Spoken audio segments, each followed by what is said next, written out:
Hey, what's up, you guys? Everybody makes mistakes, and no matter what business you're in. And for me in real estate, if I could have avoided these top 5 things, it could have catapulted my career forward. So these are not in any particular order, but here's the first mistake I made in real estate. Not having a business plan and expecting immediate results. This ultimately led me to the get-rich-quick schemes and to focus on the lack or scarcity of deals as opposed to get rich for sure and the abundance of deals that are out there. My second mistake is spending time and money on the wrong things. So early on, I believed that I had to have this shiny, fancy website that I was gonna pull a ton of traffic on. And this ultimately led me to burying myself in more of a hole than it was getting me out there. I wasn't out interacting with people as much, and I was trying to learn a new skill outside of my expertise, which was website building, to save a couple extra dollars.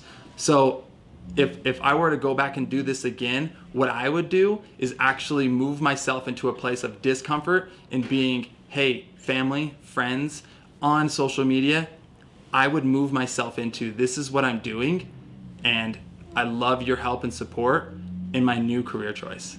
And so my third mistake I would make is avoiding social media.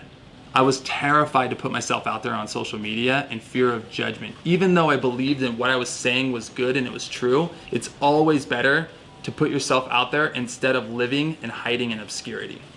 And so an example of this is the information that you're getting out. Make sure that you're focusing on the consumer and what's good for them as opposed to these energy vampires. I like to call them energy vampires because they just come in and suck the energy right out of you, man, try to derail you. Mistake number 4 is not having a set weekly schedule. And so what happened was I fell into the trap of what feels good today. Like I got really comfortable and cozy where I was at. And this caused me to skip essential work items like follow-up and that kept client retention, and thinking that I actually had more time than what I really did. So I started taking more vacation, throw back a few more drinks on the beach, and that wasn't conducive, right? So an example of this is, a few years later when I actually found out about having a schedule was good, my business completely turned around.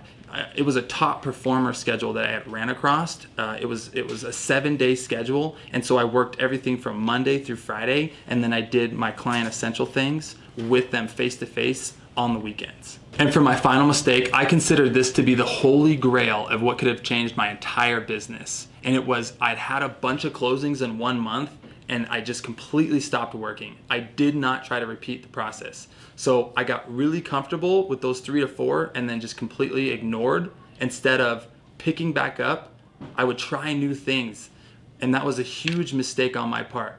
So instead of these multiply your efforts by trying new things, I should have gone back to what had got me these sales, right? And then I should have just pushed through that and multiplied on that.